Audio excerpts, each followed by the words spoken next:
hari terakhir, hujan dengan intensitas sedang hingga lebat melanda sebagian besar wilayah Jawa bagian barat dan tengah, meliputi Banten, DKI Jakarta, Jawa Barat, Jawa Tengah, serta sebagian wilayah Yogyakarta.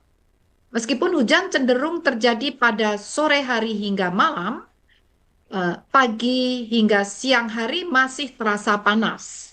Jadi hujannya biasanya sore hingga malam. Nah, ini merupakan karakteristik umum periode peralihan menuju awal musim hujan.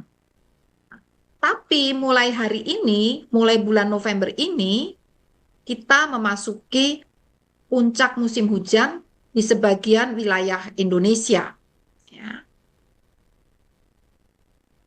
Sebelum membahas puncak musim hujan, perlu kami sekilas mereview sebelum puncak musim hujan, selain Pulau Jawa, yaitu pada masa peralihan dari musim kemarau ke musim hujan, atau pada masa awal musim hujan, selain di Pulau Jawa, cuaca ekstrim juga terpantau di sejumlah wilayah lain di Indonesia, antara lain di Sulawesi Barat, Papua Barat, Sulawesi Tengah, Bali, dan Kepulauan Riau.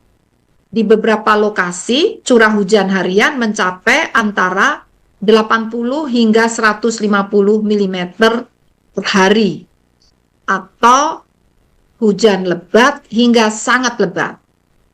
Kondisi tersebut menandakan atmosfer yang labil dan kaya uap air, dengan pembentukan awan hujan yang dominan pada sore hingga malam hari akibat penguatan konveksi lokal.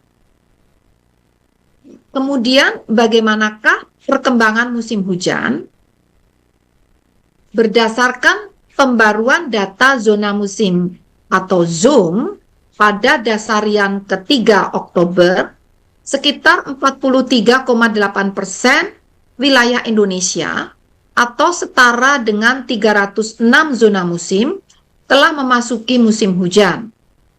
Wilayah-wilayah yang saat ini mengalami musim hujan mencakup sebagian Aceh, sebagian Sumatera Utara, sebagian Sumatera Selatan, sebagian Lampung, Kepulauan Bangka Belitung, sebagian Banten, sebagian Jawa Barat, DKI Jakarta, sebagian Jawa Tengah, Daerah Istimewa Yogyakarta, Jawa Timur bagian timur, sebagian Bali, Kalimantan Selatan, Kalimantan Timur, Kalimantan Utara, wilayah utara Sulawesi Selatan, sebagian Sulawesi Barat, sebagian Sulawesi Tengah, sebagian Sulawesi Utara, sebagian Maluku, serta sebagian wilayah Pulau Papua.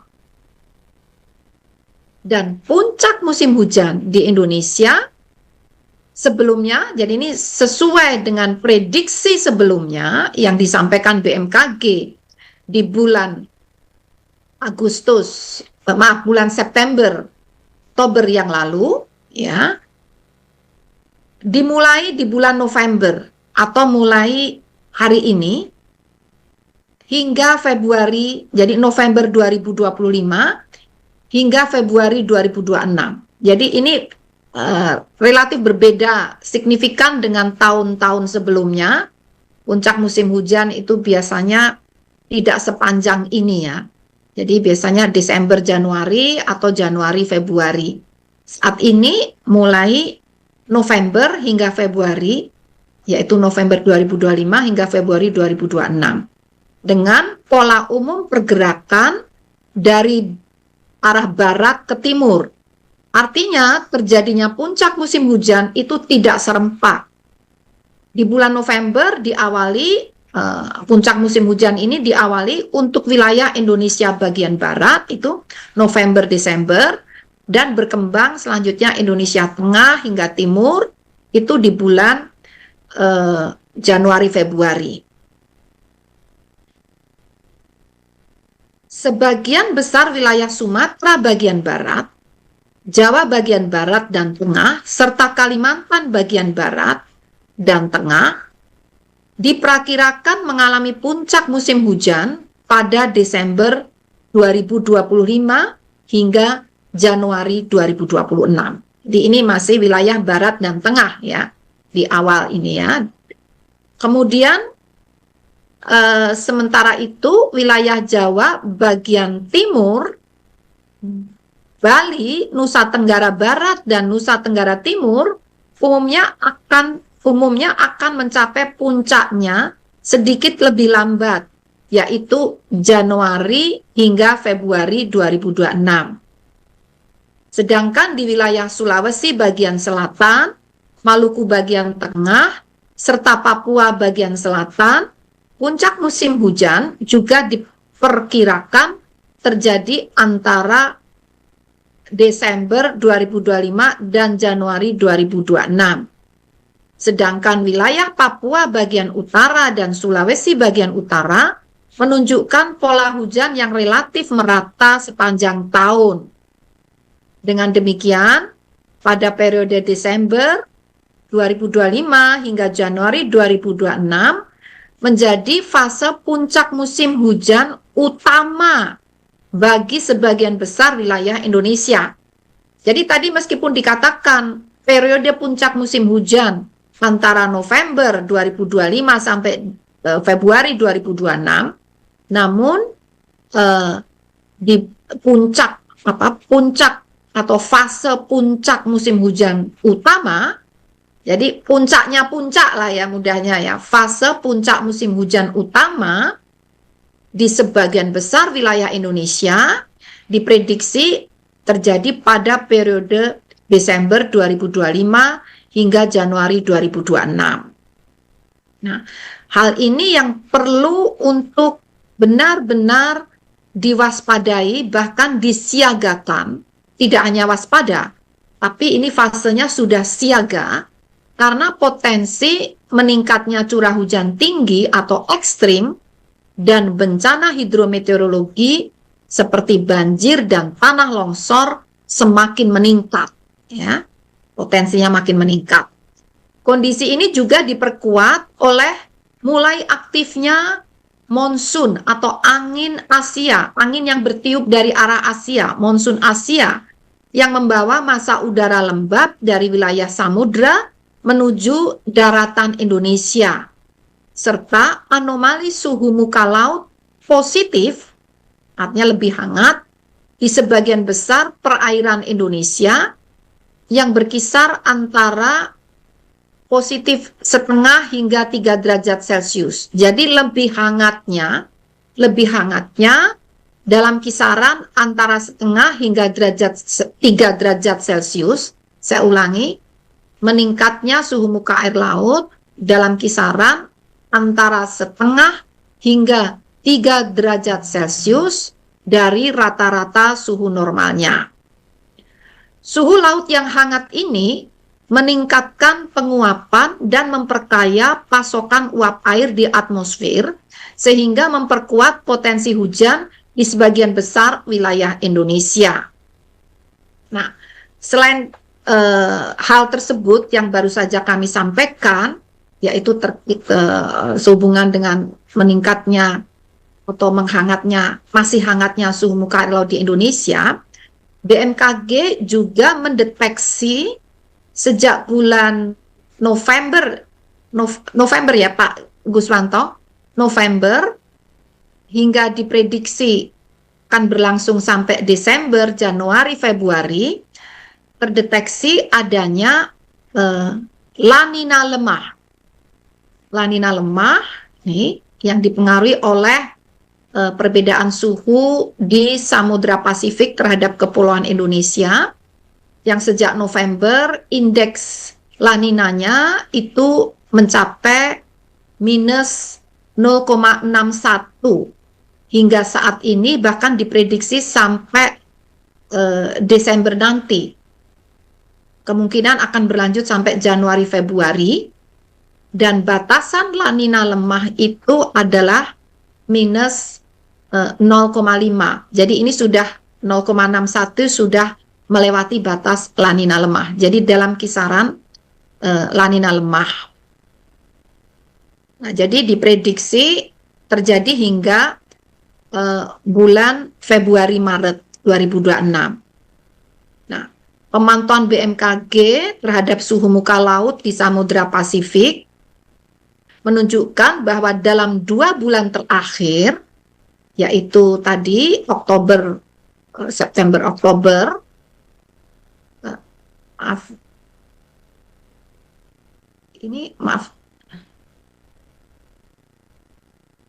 itu tadi mulai terdeteksi adanya lanina lemah tersebut, ya.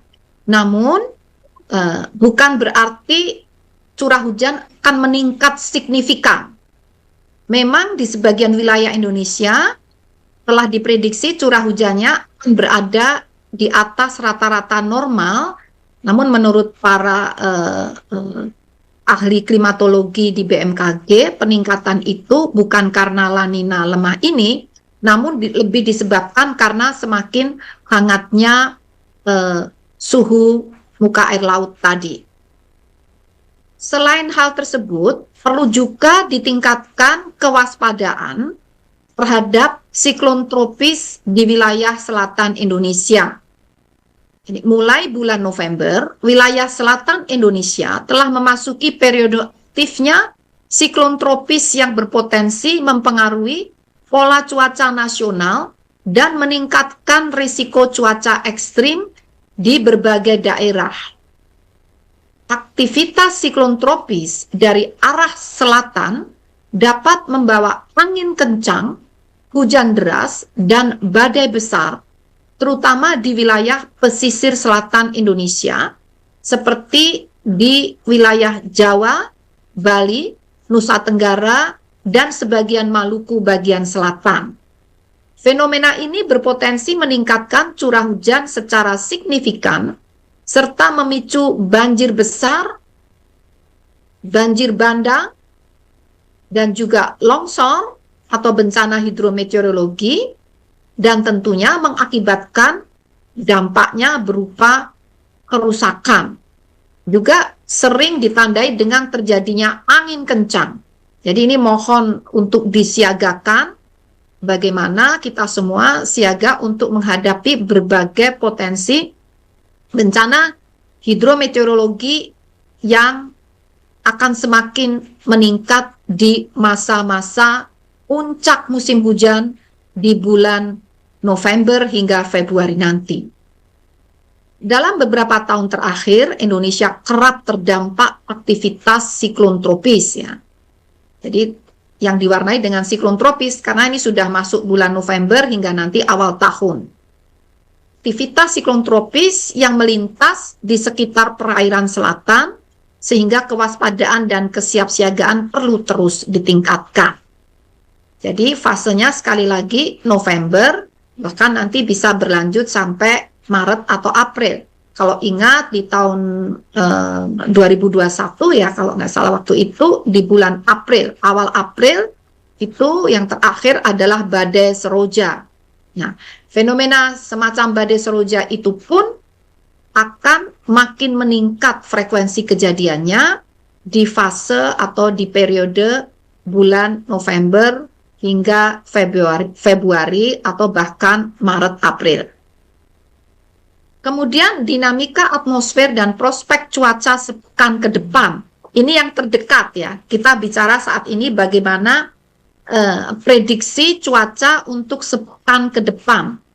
Kondisi atmosfer pada awal bulan ini menunjukkan sinyal penguatan potensi hujan di berbagai wilayah Indonesia.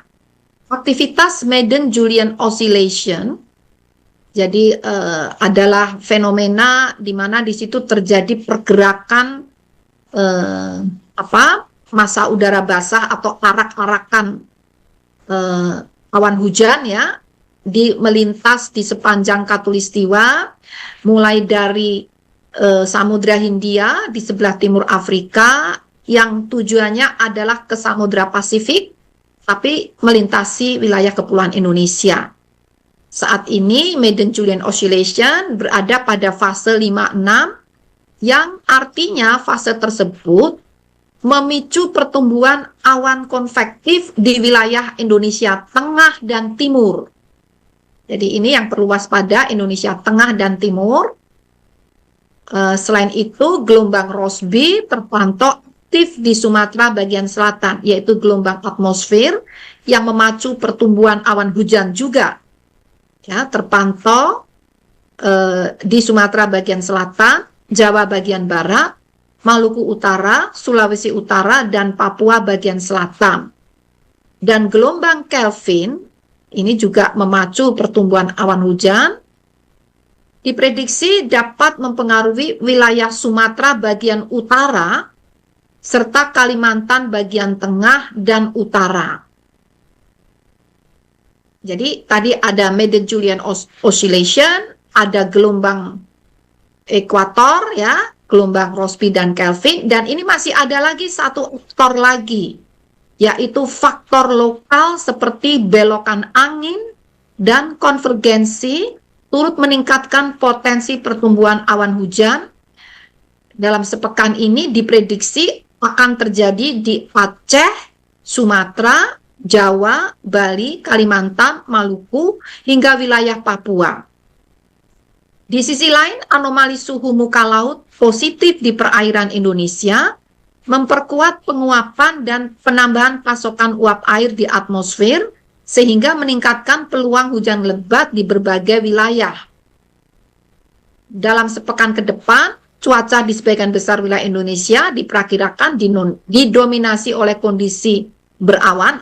Jadi akibat adanya 4 faktor fenomena atmosfer tadi, ada MGO, ada gelombang atmosfer atau gelombang ekuator, Kelvin dan Rossby, kemudian ada fenomena lokal, tadi belokan ya, pertemuan angin dan belokan angin, serta adanya fenomena makin hangatnya suhu muka air laut, maka mengakibatkan kondisi di Indonesia dalam kondisi berawan ya, meningkat pertumbuhan awan-awan hujannya dan meningkat potensi terjadinya hujan lebat hingga ekstrim. Nah, oleh karena itu dalam sepekan ke depan ya, potensi peningkatan intensitas hujan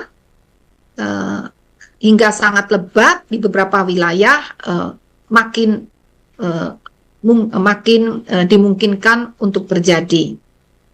Kemudian berdasarkan analisis peringatan dini BMKG, hujan sedang hingga lebat atau kategorinya waspada berpotensi terjadi di hampir seluruh wilayah Indonesia, termasuk Aceh, Sumatera bagian selatan, Kepulauan Bangka Belitung, Bengkulu, Lampung, Pulau Jawa, Bali, Nusa Tenggara, Kalimantan, Sulawesi, Maluku hingga Papua.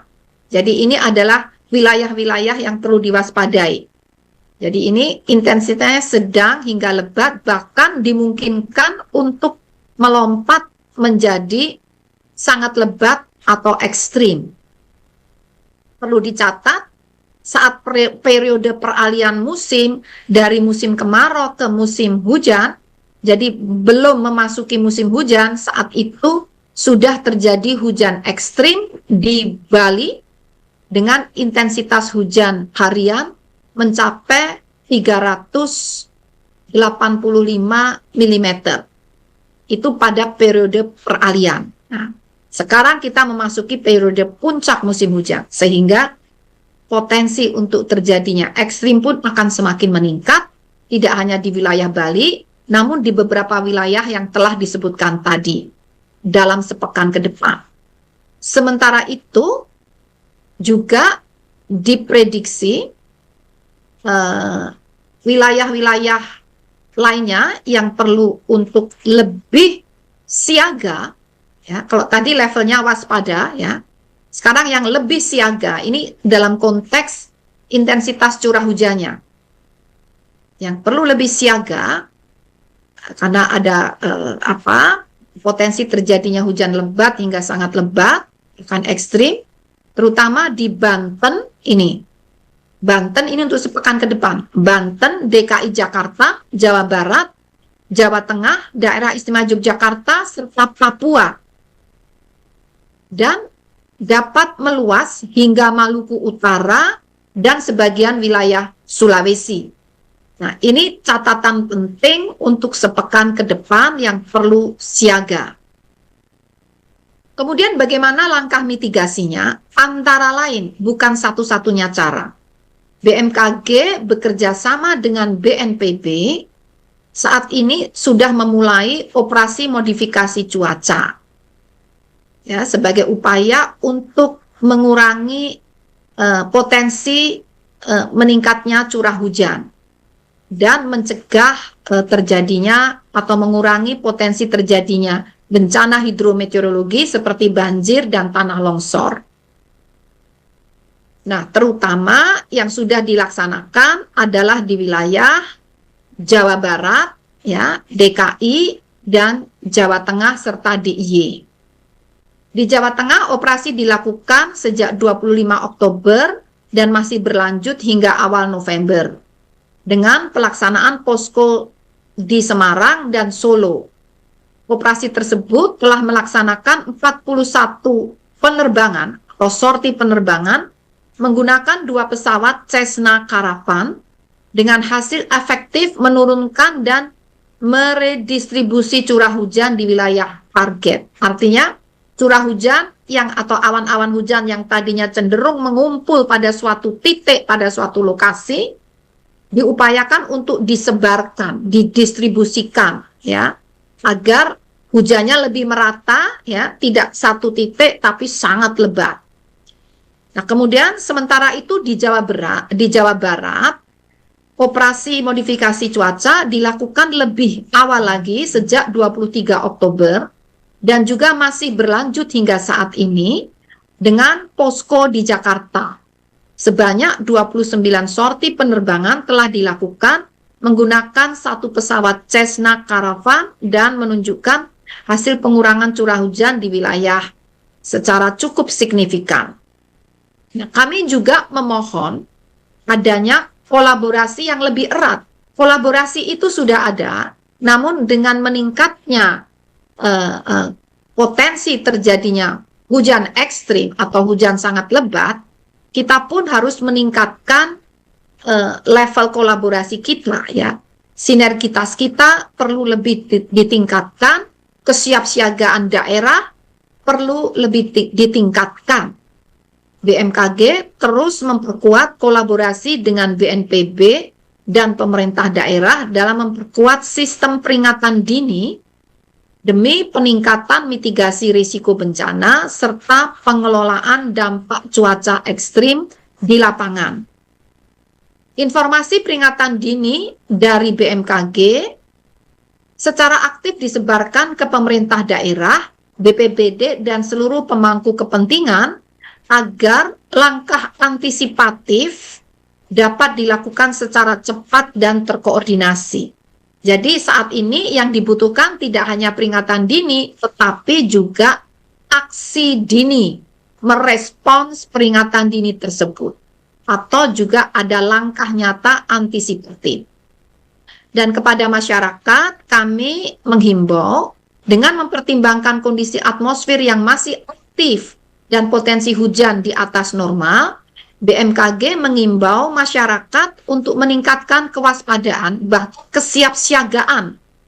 Juga yang siaga tidak hanya pemerintah daerah dan pusat, tetapi juga masyarakat, siaga terhadap potensi bencana hidrometeorologi, seperti banjir, banjir bandang, ya, longsor, terutama bagi masyarakat yang tinggal di daerah rawan terdampak.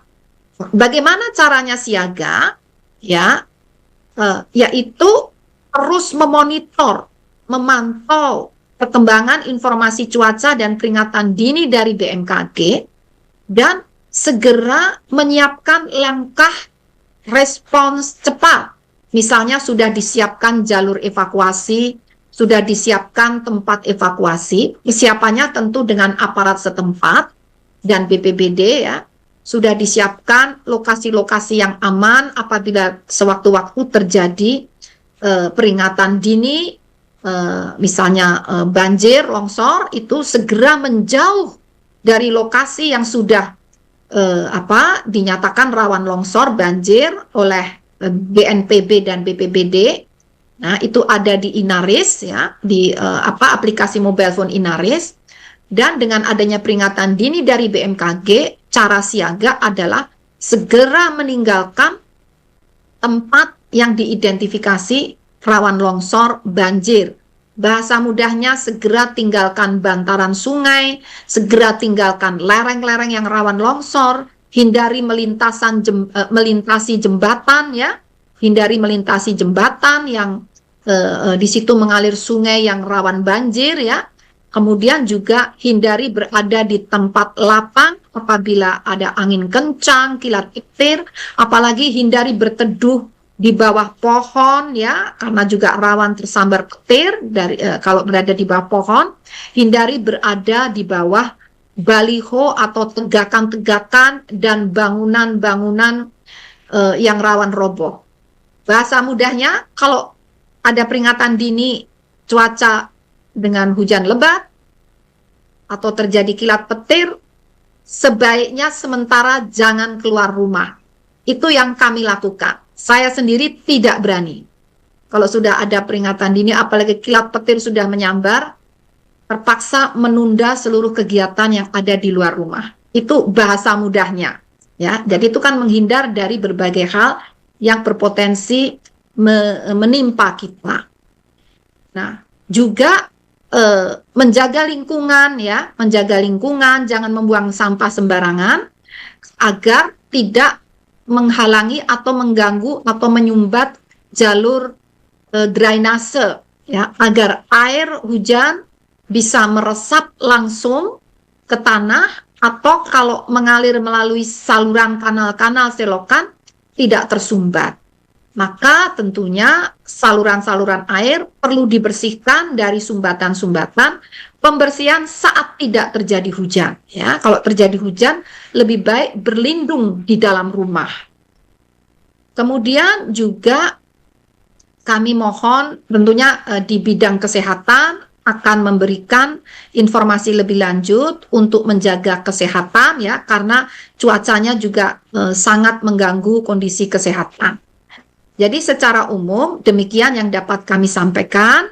Untuk selanjutnya silahkan terus memonitor berbagai kanal informasi BMKG serta situs www.bmkg.go.id, media sosial info BMKG, dan aplikasi mobile phone info BMKG.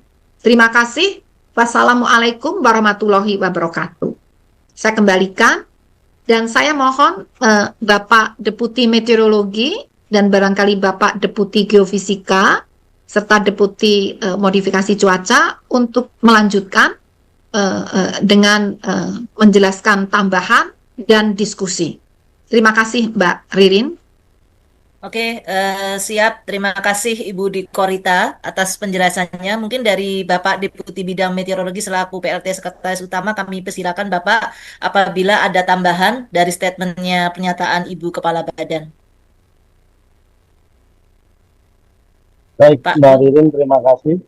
Yang terhormat Ibu Kepala, para Deputi, para Direktur, serta rekan-rekan media, yang ingin saya tambahkan adalah bahwa saat ini peningkatan curah hujan saat ini lebih banyak diakibatkan oleh karena adanya La Nina lemah ya, yang kita lihat di dalam indeksnya itu menunjukkan minus 0,61. Nanti ini akan berlangsung hingga Desember sampai di Januari. Nah, kalau kita melihat lebih jauh bahwa wilayah mana saja yang akan terdampak, kita lihat bahwa tadi angka peningkatan sudah disampaikan bahwa sebenarnya tidak banyak mempengaruhi karena bahwa di atas normal ya, bahwa normal ada kuncinya adalah normal itu adalah 85% sampai 115% ya. Kemudian wilayah yang terdampak kita lihat ya, itu adalah di wilayah timur, itu ada di Papua dan Maluku. Sedangkan wilayah barat dan tengah itu terjadi di Sumatera, Jawa, dan Kalimantan. Sedangkan bagaimana untuk wilayah Bali, Nusa Tenggara, ini cenderung sedang ya, jadi tidak terlalu meningkat. Namun eh, kalau kita lihat tiga faktor besar yang mempengaruhi adalah La Nina lemah, kemudian indeks ocean dipole negatif, ini memicu hujan lebih awal dan lebih intens di bagian wilayah Indonesia.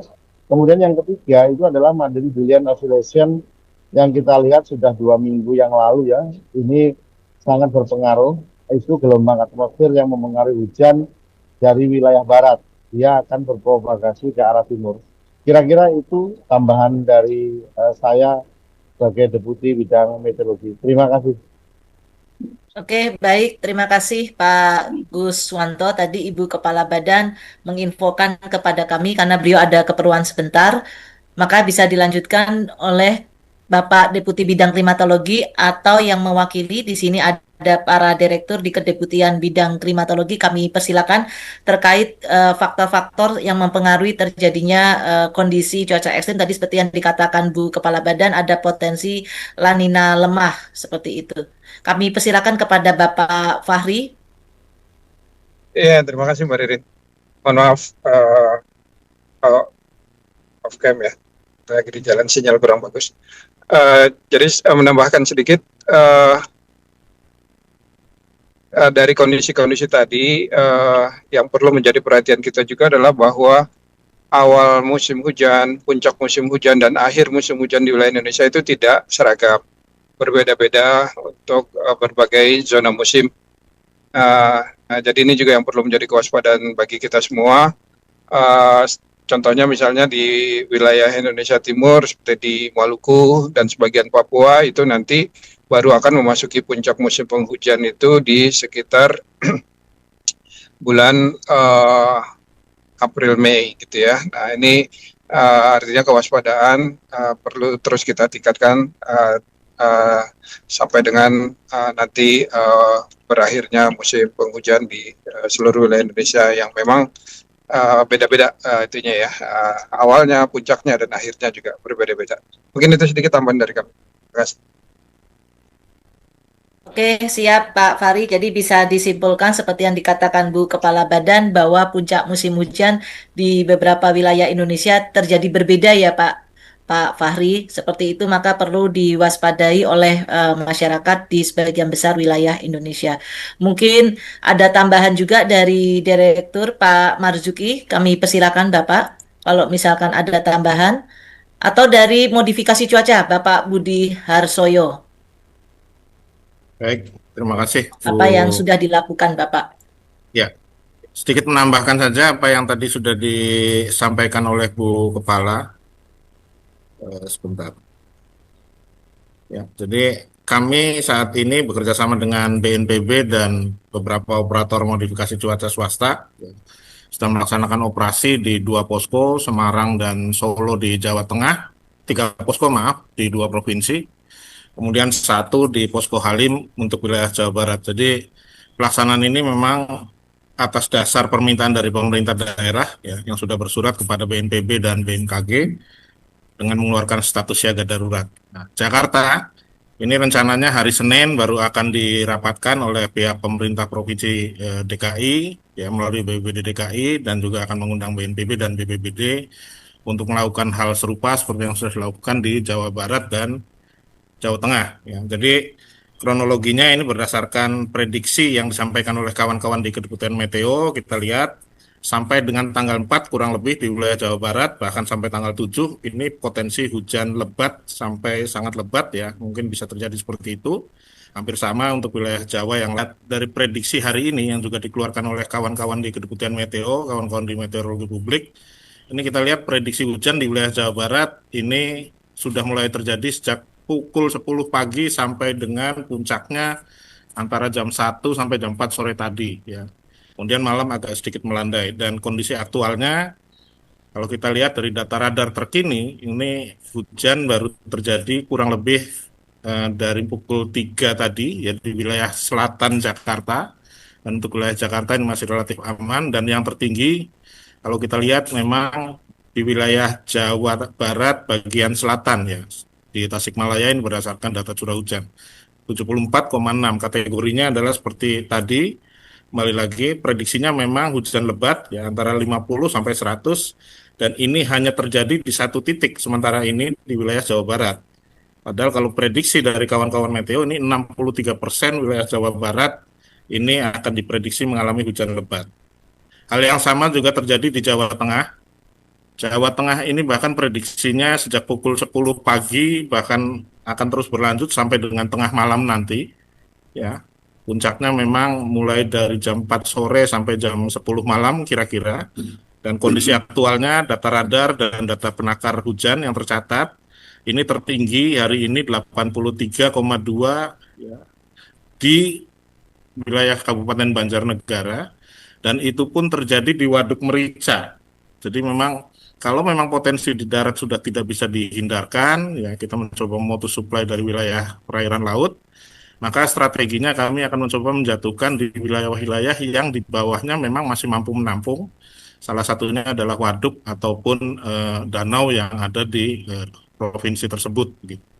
Dan ini yang tertinggi memang 83 persis jatuh masuk ke Waduk Merica, sehingga diharapkan tidak menimbulkan genangan ataupun banjir di sekitarnya. Saya kira mungkin itu tambahan sedikit saja, Mbak. Ini saya kembalikan lagi. Terima kasih. Assalamualaikum warahmatullahi wabarakatuh. Oke, terima kasih Pak Budi atas penjelasannya. Jadi BMKG bersama BNPB, BBBD melakukan operasi modifikasi cuaca ya Bapak untuk menanggulangi kondisi cuaca ekstrim. Baik, izin Pak Gus, kami lanjutkan ke pertanyaan yang sudah ada di chatroom Pak. Yang pertama ada pertanyaan dari Mbak Gisesia. Mbak mau tanya, kemarin ada temuan hujan mengandung mikroplastik di Jakarta. Saat ini sudah masuk musim hujan. Apa mitigasi dan terkait isu tersebut? Apakah ada penjelasan dari BMKG terkait potensi hujan dengan kandungan mikroplastik tersebut dan melebar ke daerah lain? Apakah berpotensi, Pak? Izin. Mungkin Pak Gus atau teman-teman dari Kedeputian Klimatologi, kami persilakan. Silakan dari teman-teman klimatologi kalau ada yang disampaikan. Dari Pak Fahri atau Pak Marzuki?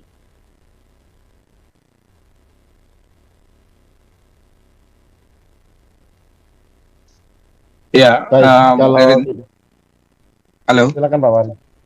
Iya. Silakan. Ya, izin Pak.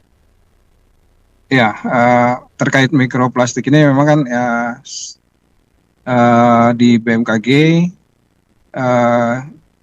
kita tidak melakukan pengamatan ataupun pengujian sampel air hujan untuk mikroplastik ini ya, belum ya. Tapi nanti mungkin kita akan coba cek lebih lanjut dan mungkin juga bisa dicari info lebih lanjut ke teman-teman di BRIN juga ya, selaku yang memang punya info awal itu juga. Mungkin itu Mbak Riri. Mohon izin Pak Fahri, tadi suaranya pelan sekali Pak. Mohon bisa diulang kembali Pak pernyataan terakhir Pak Fahri. Iya, BMKG memang tidak melakukan pengujian sampel air hujan terkait dengan mikroplastik ini, Mbak. Namun dengan kondisi seperti ini nanti mungkin kita coba cek sambil kami koordinasikan dengan teman-teman di BRIN sebagai yang memang punya info awal tentang itu, Mbak. Oke, baik. Terima kasih Pak Fahri. Jadi BMKG tidak memantau terkait isu tersebut ya Pak ya, kandungan mikroplastik dari hujan tersebut. Bukan tidak memantau isunya, Mbak. BMKG tidak melakukan pengujian sampel air hujan untuk mikroplastik. Iya, tidak melakukan pengujian. Oke, siap Pak. Untuk mikroplastik, tapi untuk kandungan kimia lain kita lakukan. Siap. Tapi kalau yang terkait mikroplastik itu BMKG tidak melakukan pengujian, tetapi tetap masih dikomunikasikan seperti itu ya Pak ya, dengan instansi terkait. Ya. Ya, baik. Kami lanjutkan Pak Guswanto ke pertanyaan berikutnya dari detik.com dari Mas Aryo. Apakah upaya mitigasi dari BMKG untuk wilayah Bali, Nusa Tenggara, kapan dilakukan Pak? Mengingat tadi ada pernyataan dari Ibu Kepala Badan di wilayah tersebut berpotensi terjadinya cuaca ekstrim. Kami persilakan Bapak. Baik. Terima kasih Mbak Ririn. Jadi terkait untuk mitigasi wilayah Bali dan Nusa Tenggara, sebenarnya BMKG sudah melakukan sejak Izin Oktober Pak Guswanto, 2003. mohon maaf Pak Gus, suaranya pelan sekali Pak, kurang kurang ini. Ya, dan dengar suara saya? Dengar? Sedikit agak kencang sedikit Pak. Ya, jadi gini, terkait upaya mitigasi di wilayah Bali dan Nusa Tenggara sebenarnya sudah kita lakukan sejak Oktober 2025, di mana menjelang puncak musim hujan yang diperkirakan di bulan Februari 2026. Pada waktu tanggal 8 sama 9 Oktober yang lalu, Ibu Kepala BMKG telah melakukan kunjungan ke Gubernur Bali, ya, bertemu Pak Wayan Koster untuk membahas strategi mitigasi bencana. Kemudian biasanya juga kita lakukan di bulan Januari Februari itu menggelar rapat koordinasi strategis antara BMKG wilayah Bali dan masing-masing provinsi itu untuk melakukan koordinasi. Nah, yang menjadi wilayah sasaran itu adalah fokus mitigasinya mencakup wilayah Bali, Nusa Tenggara Barat, dan Nusa Tenggara Timur, di mana yang terjadi wilayah-wilayah rawan banjir bandang, tanah longsor, dan angin kencang. Nah, ini apa yang dilakukan? Yang dilakukan BMKG dan Pemprov Bali memetakan daerah yang berisiko tinggi terhadap bencana hidrometeorologi. Kemudian pemeriksaan aliran sungai dan perbukitan, kemudian peningkatan sistem peringatan dini BMKG dilakukan oleh Balai Besar Meteorologi Wilayah 3 Denpasar yang membawahi Bali, Nusa Tenggara. Kemudian juga ada edukasi dan pelatihan masyarakat melalui simulasi kebencanaan, kampanye kesiapsiagaan, dan yang terpenting dari sini adalah kolaborasi lintas instansi. Artinya BMKG bekerja sama dengan Pemprov Bali, yaitu khususnya BBBD dan instansi teknis vertikal lainnya untuk memastikan bahwa kesiapan infrastruktur dan respon cepat terhadap potensi bencana itu dilakukan. Ini yang terpenting. Kira-kira itu bisa ditanggapi, Mbak Ririn. Oke, siap Pak Maaf, Guswanto penjelasannya. Jadi BMKG maaf, sudah ya izin Bu. mohon maaf Mbak Ririn, mohon maaf. Saya sedikit menambahkan, jadi boleh ya Mbak sebentar aja.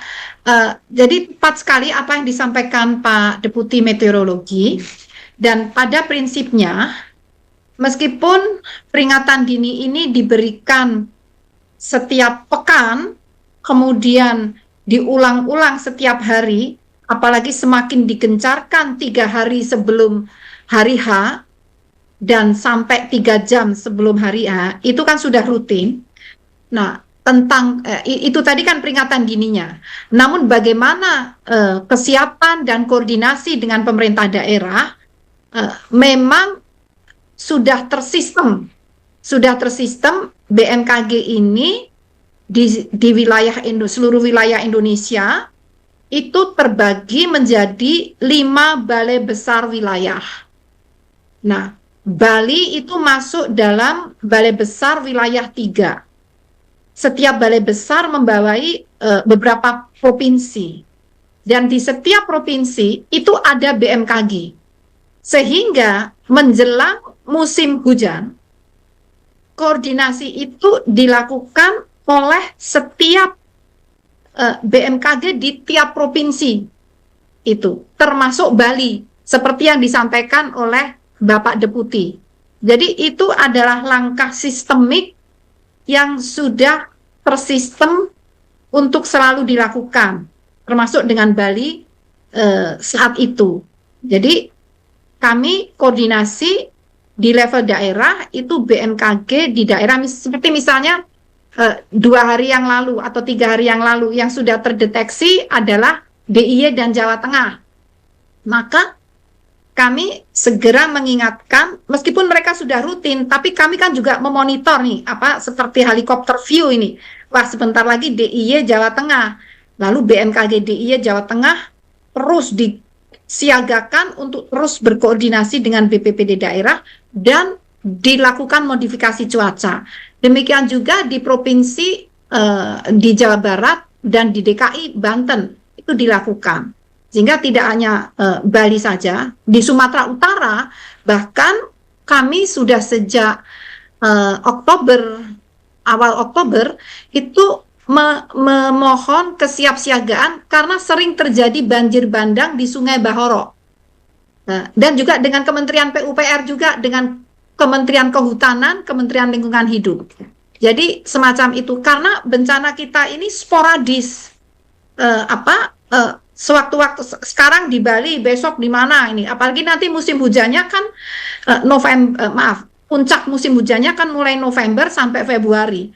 Itu nanti akan sporadis silih berganti. Jadi kalau tergantung pusat, itu kita akan kalau bahasa Jawa itu kepontal-pontal ya. Nah, maka kami caranya, strateginya menghadapi dengan jaringan atau jejaring. Tadi secara regional ada balai besar, lalu di setiap provinsi ada BMKG provinsi, bahkan di kabupaten ada BMKG di situ juga, di BMKG di kabupaten. Jadi secara serempak, ada ataupun tidak ada bencana, koordinasi itu dilakukan. Karena bencananya itu akan sporadis, kalau kita mengikuti pola bencananya, kita akan sulit. Jadi lebih baik kita menyergapnya itu secara serempak ya, tidak secara sporadis, tapi secara tersistem. Demikian, terima kasih. Oke, baik, terima kasih pernyataan Ibu Kepala BMKG dan Pak Guswanto. Pernyataan dari Ibu KB dan Pak Guswanto itu menjawab pertanyaan dari Mbak Fatimah dari Tribun Bali ya. Jadi beliau menanyakan terkait bagaimana proses penyebaran informasi peringatan dini dari BMKG itu bisa masif dan menjangkau masyarakat sampai tingkat warga. Tadi seperti yang dijelaskan Ibu, selain ada teknologi, aplikasi info BMKG, Inaris, dan beberapa kolaborasi seperti itu ya Ibu ya. Terus kemudian ada yang tersistem, ada balai besar wilayah 1 hingga 5, begitu ya. Dari Tribun Bali sudah terjawab pertanyaannya. Iya. Kemudian maaf Mbak, mohon maaf sekali lagi. Nah, kalau sampai tingkat warga, ini peran BMKG adalah menyampaikan informasi secara tersistem sampai level BPBD. Oke. Nah, untuk sampai ke warga itu melalui aplikasi mobile phone info BMKG. Namun, dalam Undang-Undang Penanggulangan Bencana, untuk sampai ke warga, itu aparat yang menyampaikan itu adalah dari BPBD ke aparat desa. Itu sudah ada sistemnya sampai ke warga. Bahkan juga didukung oleh tagana dari Kementerian Sosial. Gitu. Nah, jadi ini kalau ke warga itu berarti berlapis ya. Lapis pertama adalah sesuai undang-undang tadi, dari BPBD memencet sirine yang langsung ke desa yang terkena itu ya. Atau menyampaikan peringatan dini langsung ke desa. Dari BPBD, ada Pusdal Ops-nya sudah dikendalikan oleh BNPB. Itu secara undang-undang. Namun, itu bukan satu-satunya cara. Ada backup. Backup-nya secara digital, BMKG menyampaikan melalui sosial media dan aplikasi mobile phone dan melakukan pendampingan kepada BPBD untuk lebih intens menyampaikan ke warga. Jadi ada pendampingan kepada BPBD agar lebih intens sampai ke warga. Dan backup berikutnya selain dengan dengan media sosial, digital, kemudian juga dengan BPBD langsung ke desa, Kementerian Sosial itu juga memiliki tagana Taruna Siaga Bencana. Sehingga kami BMKG itu bermain di antara mereka. Jadi kami sifatnya mengkatalisator BPBD, Tagana, dan SAR juga ya, pihak-pihak yang langsung akan menangani warga, selain dengan digital. Demikian Mbak. Oke Bu, terima kasih Bu Dikorita atas penjelasannya. Ini ada pertanyaan dari Mas Aryo dari Detik, mungkin nanti bisa dijawab oleh Pak Budi Harsoyo dari Kedeputian Modifikasi Cuaca. Terkait yang di wilayah Bari dan Nusa Tenggara, Pak. Tadi seperti yang dikatakan dari Pak Guswanto dan Bu Kepala Badan itu sudah melakukan koordinasi terkait kebencanaan hidrometeorologi pada bulan Oktober kalau tidak salah ya Pak Gus ya. Jadi sudah Betul. dilakukan sebelum terjadi kondisi cuaca ekstrim. Nah, ini apakah masih diperlukan Pak tadi terkait modifikasi cuaca dengan menggunakan tadi seperti yang dikatakan Pak Budi Pak, pesawat ya Pak ya. Tadi mungkin masih belum jelas dari Mas Aryo, Pak. Mohon bisa disampaikan kembali, Pak Budi. Baik, terima kasih Mbak Rini. Saya coba menyampaikan contoh ya. Jadi memang permintaan dari daerah ini selalu menjadi dasar kami BMKG bersama BNPB untuk melaksanakan operasi modifikasi cuaca ya. Jadi kalaupun memang saat ini BMKG sudah menyampaikan peringatan dini, tetapi tidak ada responsif dari pihak pemerintah daerah untuk meminta bantuan pelaksanaan modifikasi cuaca kepada pemerintah pusat melalui BNPB, ya, ini tetap tidak bisa dilaksanakan, gitu. Nah, ini contoh. Biasanya memang permintaan itu terjadi setelah daerah mengalami banjir. Ya, salah satu contoh yang saya sampaikan di sini adalah pada saat periode libur menjelang mudik Lebaran, pemerintah memang sudah menginstruksikan ya kepada BNPB dan BMKG dan stakeholder terkait untuk mengantisipasi arus mudik yang kebetulan saat itu juga kondisinya diganggu dengan potensi cuaca ekstrim akibat adanya dua siklon tropis Korne dan Diane yang waktu itu aktif ya. Kemudian prediksinya sama seperti ini, BMKG sudah bersurat kepada beberapa pemerintah provinsi di wilayah Jawa, tapi kemudian yang merespon hanya pemerintah Provinsi Jawa Barat saat itu. Bapak Gubernur menyampaikan surat untuk meminta pelaksanaan bantuan modifikasi cuaca, ya, dan juga mengeluarkan status siaga darurat, sehingga BNPB bisa mengeluarkan anggaran untuk pelaksanaannya. Kemudian apa yang terjadi? Karena pada saat itu pelaksanaan hanya dilaksanakan di Jawa Barat, maka hujan di wilayah Jawa Barat pada saat periode arus mudik Lebaran saat itu, ini mampu kita eliminir di wilayah perairan selatan Jawa. Berbeda dengan wilayah Jawa Tengah, Jogja, dan juga Jawa Timur yang hujannya masuk sampai ke wilayah daratan. Ya. Kemudian kalau dilihat, beberapa kejadian curah hujan di tanggal 28 saat itu, Jawa Barat yang tertinggi hanya 83, ini kategorinya adalah hujan lebat. Tapi di wilayah Jawa Tengah ada beberapa titik mengalami hujan ekstrim karena di atas 150. Kemudian di Jogja juga cukup merata, beberapa titik ya di atas 150 kategori ekstrim, dan di Jawa Timur ya hujannya sangat lebat, tidak sampai ekstrim. Ini apa artinya? Bahwa prediksi dari kawan-kawan di Keputihan Meteo ini tidak meleset begitu. Dan itu perbedaannya karena di Jawa Barat sudah dilakukan mitigasi dengan operasi modifikasi cuaca sehingga kerugiannya bisa dikurangi. Dan ini contoh perbandingan. Di Jawa Barat itu hanya tercatat 6 kejadian hujan lebat yang dalam artian kategorinya antara 50 sampai 100 mm. Tidak ada yang di atas 100 apalagi di atas 150. Bandingkan dengan provinsi-provinsi lain begitu ya. Sehingga pada saat itu kalau kita bandingkan di wilayah Jawa Barat relatif aman kejadian banjir, hanya tercatat 1 kejadian banjir dan tidak ada dampak kerugian yang signifikan. Hanya 5 rumah terendam, data dari BPBD. Bandingkan dengan wilayah Jawa Tengah yang sampai ada 280 rumah terendam. Kemudian juga ada rumah rusak berat, ya, pengungsi, dan seterusnya. Nah, ini yang kemudian kita mencoba selalu berkali-kali mengajak kepada pemerintah daerah agar selalu responsif terhadap peringatan dini yang sudah disampaikan oleh BMKG. Kalau memang perlu upaya mitigasi, maka bersurat kepada pemerintah pusat melalui BNPB dan juga ditembuskan ke BMKG sehingga kita bisa mengantisipasi dengan modifikasi cuaca. Nah, ini hanya sekedar contoh, Mbak. Jadi memang biasanya pemerintah daerah selalu melaksanakan operasi modifikasi cuaca kalau sudah kejadian dulu nih. Ini yang ingin kita perbaiki pelan-pelan begitu. Mudah-mudahan bisa menjawab. Terima kasih. Siap Pak Budi, terima kasih penjelasannya sudah terjawab ya Mas Aryo Mahendro dari detik.com.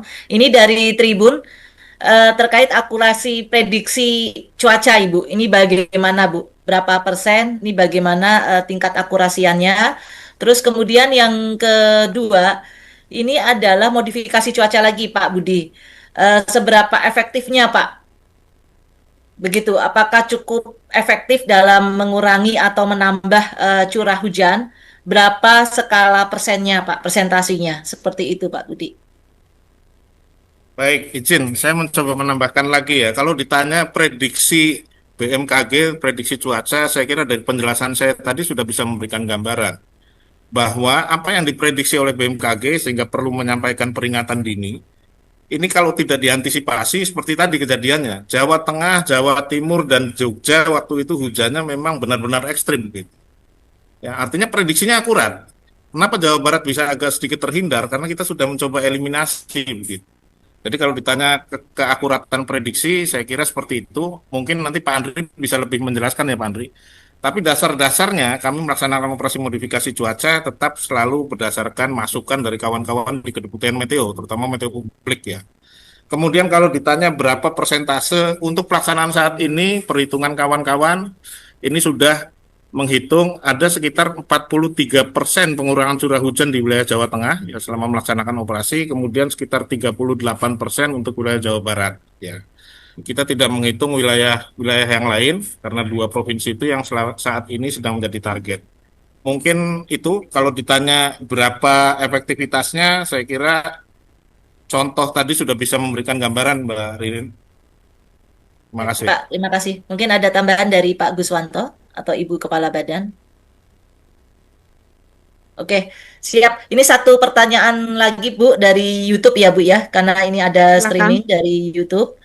Dari CNBC, kenapa curah hujan itu tetap normal Bu, meskipun ada La Nina lemah?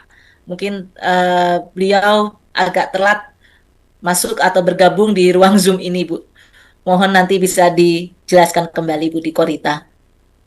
Ya, ini mungkin Pak Guswanto tadi. Silakan Pak Guswanto. Siap. Ya. Pak Deputi Meteorologi, maaf. Pak Deputi ada?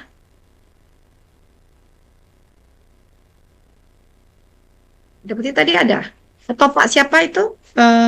Supari tadi Pak Supari ada. Pak Supari, silakan. Ada Pak Fahri Bu, ada Pak Fahri. Oh ya Pak Fahri. Pak Marzuki. Pak Fahri kosong tuh. Oh ada, baik, silakan Bu. Pak Fahri. Ya. Ya, mohon izin ini hujan jadi sinyal jelek. Mohon izin off cam. Oh iya, silakan. Ya. Mengenai kondisi prediksi curah hujan sifatnya normal, walaupun ada La Nina lemah, jadi BMKG membuat kategorisasi yang dikatakan curah hujan normal itu adalah antara 85 hingga 115% curah hujannya itu dibanding rata-ratanya. Nah, curah hujan normal di tahun ini, walaupun diprediksikan ya, walaupun ada La Nina lemah itu masih dalam kisaran di bawah 115% atau 15% di atas normalnya gitu ya. Jadi kita punya data iklim normal selama 30 tahun dari 91 sampai 2020. Nah, kemudian kita bandingkan dengan curah hujan prediksi curah hujan tahun ini ternyata masih di bawah 115% itu. Jadi itulah kenapa kita sebutkan masih normal. Namun ini mungkin sebagai tambahan tidak berlaku untuk seluruh wilayah Indonesia ya, seperti tadi disampaikan Ibu Kepala enggak semua, ya. Betul. Sebagian. Jadi ada wilayah-wilayah yang memang normal, ada yang di bawah normal, ada juga yang di atas normal. Mungkin itu Ibu sedikit tambahan. Terima kasih. Dan saya tambahkan sedikit juga Mbak. Jadi tadi sudah betul ada yang normal, tapi ada yang di atas normal. Itu sudah kami sampaikan saat awal press conference tentang perakiraan musim. Antara yang normal dan di atas normal itu prosentasenya kurang lebih hampir sama ya Pak ya. Sekitar 20 sekian persen atau 30-an persen dengan yang kurang lebih juga segitu. Antara yang normal dan di atas normal. Tapi pertanyaannya adalah kenapa ada La Nina, namun kok itu masih ada yang normal? Ya, karena La Ninanya adalah satu, La Ninanya itu La Nina lemah. Lemah itu artinya efeknya tidak begitu signifikan. Dan yang kedua, La Nina ini menurut ahli klimatologi di BMKG terutama berpengaruh di wilayah Indonesia bagian timur itu. Jadi wilayah Indonesia yang lain artinya tidak semua itu akan terdampak. Dan juga karena lemah tadi. Seperti itu. Jadi tetap ada La Nina, kalau ada yang terdampak itu umumnya di wilayah Indonesia Timur, dan karena lemahnya itu sehingga pengaruhnya tidak signifikan. Demikian. Oke, baik. Terima kasih Ibu Kepala Badan. Mungkin ini di ruang Zoom-nya sudah tidak ada pertanyaan, Bu. Mungkin ada teman-teman dari media sebelum kami tutup, ada yang mau menanyakan, silakan raise hand. Atau ada tambahan dari para direktur di bidang meteorologi maupun klimatologi, jika ada tambahan sebelum ditutup. Sudah cukup Bapak, Ibu? Ya, ini udah maghrib. Cukup, oke. Baik, baik Ibu. Silakan Bu, sebelum kita tutup, closing statement-nya Bu, pernyataan penutupnya, kami persilakan. Ya, jadi press conference ini melanjutkan press conference sebelumnya saat perakiraan musim. Dan ini adalah perkembangan lanjut seperti yang diprediksi sebelumnya, puncak. Jadi saat ini dalam rangka menyiapkan atau mensiapsiagakan baik pemerintah daerah, pemerintah pusat, ya, masyarakat, kita mulai memasuki puncak musim hujan. Puncak musim hujannya diprediksi mulai November ini terjadi sampai Februari. Jadi cukup panjang periodenya. Tetapi tidak terjadi serempak. Dimulai di wilayah relatif bagian barat dan tengah, itu di bulan November, Desember. Kemudian di wilayah tengah, sebagian timur, ada yang Desember, Januari. Kemudian di wilayah Indonesia Timur adalah puncak musim hujannya di Januari, Februari. Periode itu panjang, 4 bulan. Sehingga kita perlu kesiapsiagaan penuh dan kejadiannya itu sporadis. Jadi biasanya diwarnai dengan hujan ekstrim dan menimbulkan bencana hidrometeorologi. Kejadiannya sporadis, bisa bersamaan di beberapa wilayah, bisa saling susul-menyusul. Sehingga kita itu kalau menghadapi hal yang sporadis, ibaratnya serangan yang sporadis, ya, susul-menyusul dan ada yang bersamaan. Kalau kita hadapi dengan cara biasa-biasa saja, kita akan, bahasa Jawa itu kepontal-pontal. Istilah bahasa Indonesia saya tidak tahu. Jadi selalu ketinggalan. Sehingga harus kita hadapi dengan cara strategis. Strateginya adalah kesiapsiagaan yang sistemik. Ya, mulai contohnya sistemik, kalau dari BMKG kita kan punya balai besar nih, ada 5 balai besar. Jadi kesiapsiagaan dari selain pusat di setiap balai besar, setiap provinsi itu siaga bareng. Jadi jangan menunggu arahan komando dari pusat. Enggak, sudah ada wewenang otoritas, lakukan sebelum kejadian. Jadi, dan kita juga memohon kepada pemerintah daerah dan masyarakat, siap siagalah sebelum kejadian. Kejadian ini akan susul-menyusul, nggak bisa mengatakan itu masih giliran Bali, itu masih giliran Jabodetabek, tidak. Itu nanti akan terulang lagi, sporadis, susul-menyusul, dan sering serempak kita kewalahan. Marilah, yang kami mohon, kita siap siaga secara sistemik, serempak, meskipun kejadiannya sporadis. Hingga terus memonitor perkembangan informasi cuaca, dari BMKG melalui berbagai kanal, dan terus merencanakan kegiatan. Terpaksa kita harus mengalah. Kami pun mengalah. Kalau udah prediksinya hujan lebat, kilat petir, kami menunda perjalanan atau menunda kegiatan di luar. Dan terus menjaga lingkungan, jangan membuang sampah sembarangan, pohon-pohon yang rawan roboh, baliho-baliho tegakan yang rawan roboh segera diperkuat, ya, agar tidak merobohkan. Dan kan lebih sering terjadi kilat petir, angin kencang. Itulah yang harus dilakukan.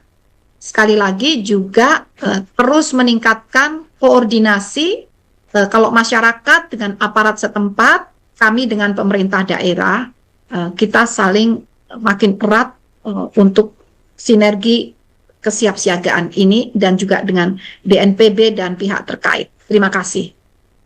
Oke, terima kasih Ibu Di Korita Karnawati atas penjelasannya yang secara komprehensif dan pernyataan penutupnya. Terima kasih kepada teman-teman media massa yang sudah bersedia hadir dari tadi sore hingga menjelang malam ini. Sekali lagi kami berharap kepada teman-teman media massa, para pemerintah daerah untuk selalu memantau informasi dari BMKG sebagai langkah kesiapsiagaan menghadapi bencana hidrometeorologi, tidak hanya dari peringatan dini tetapi aksi dini seperti yang dikatakan oleh Ibu Di Korita Karnawati. Sekian dari kami, terima kasih, salam sehat selalu. Wassalamualaikum warahmatullahi wabarakatuh. Waalaikumsalam warahmatullahi wabarakatuh. Terima kasih Bapak Ibu rekan-rekan media, Mbak Ririn dan Bapak Ibu. Ya, terima kasih BMKG. Bapak, Pak Budi, Bu Rima, Pak Ibu Di Korita. Terima kasih semuanya. Saya izin pamit. Recording stopped. Terima kasih Ibu, terima kasih semua.